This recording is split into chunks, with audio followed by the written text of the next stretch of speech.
And welcome back. I'm Mil Arcega, and this is The Correspondents on Voice of America. Well, we continue our discussion now on Islamic State. The good news is that Daesh, Islamic State militants, are losing ground and losing territory in Iraq and Syria.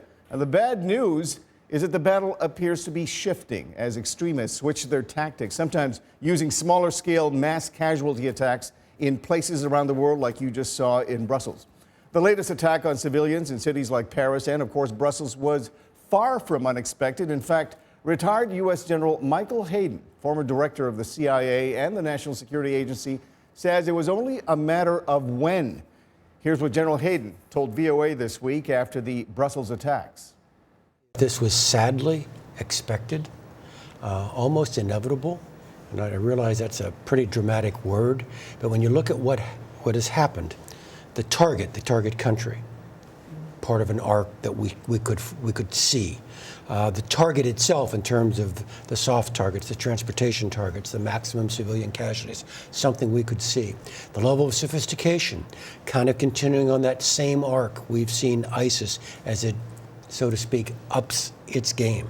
And I think the only thing that changed the arc that we all saw coming was perhaps the tempo, which was probably sped up by the arrest of one of the terrorists last week. And my sense was they feared what he would tell the police. And so this was a use it or lose it kind of situation with regard to the plot. That was retired General Michael Hayden speaking this week on VOA's Press Conference USA program. And joining us now to talk about the tactics and the motivations behind the actions of IS militants is VOA Senior Investigative Reporter Jeffrey Young. Welcome, Jeffrey. You heard Hayden say that this was expected, this was inevitable, but it's always shocking when it happens. But does he have a point? Yes, he does. And there's very strong advantages tactically for Daesh, for the Islamic State, to conduct operations in Europe.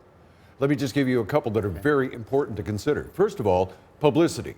The truth of the matter is, Western media dominates the global media scene. If you had 31 people killed in Tal Afar in Iraq, or in Raqqa, or in some place like that, in Palmyra, in Syria, if you had 31 people killed there, you would get maybe 20 seconds on the air and maybe 8 centimeters in the newspaper. You kill 31 people in a Western capital, and you will dominate the news cycle for days. And that's precisely what has happened. That's exactly what happens. So they seem to be very good at this. But the question has been asked before, and I just want to get your take on it. Why do these guys hate us so much? Why do they hate the West so much? They need an anger focus in order to be able to mobilize and motivate and get these people to go into battle and die for their benefit so that they can try to seize power on the backs and the bodies of the people that get pulled into this maelstrom. They need a focal point of anger. If you look at Daesh video, they are still recreating and replaying scenes from the Crusades, from the slaughter of Jerusalem in 1099. This is a focal point. They need to keep showing humiliation, injustice, anger, and we are entitled to revenge. This is a very clear PSYOP strategy on this. And there's something else involved with attacking Western capitals that needs to be put on the table. And this is PSYOP, psychological operations. By conducting these operations in Brussels, in Paris, and other places, what they're doing is telling the people of France, the people of Belgium, the people of Britain, the people everywhere, the people in Europe, your governments cannot protect you. And therefore, this sows discord. This unsettles the population. It causes people to distrust their governments. They say, if they can't protect us, who can protect us?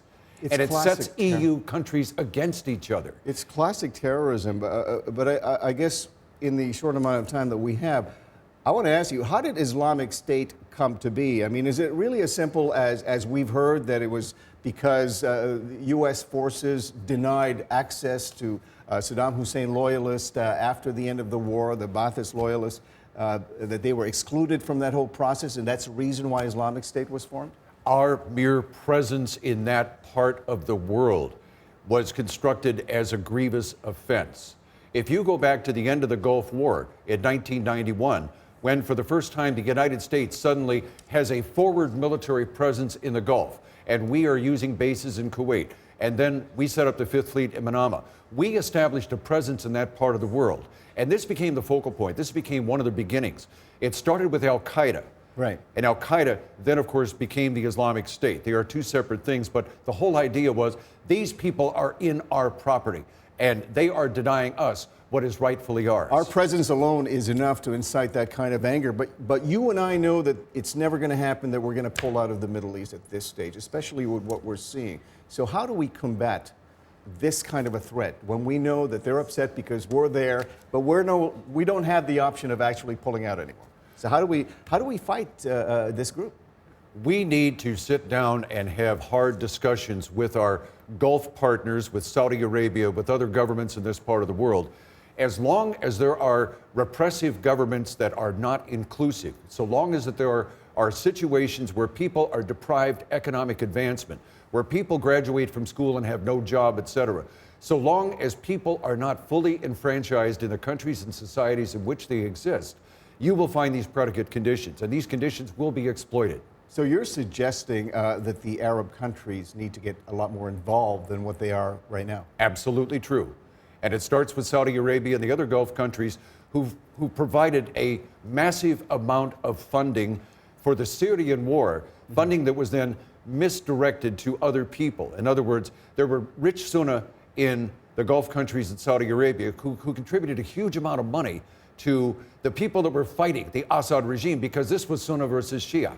And of course, the Islamic State is profoundly Sunni. This is Wahhabi.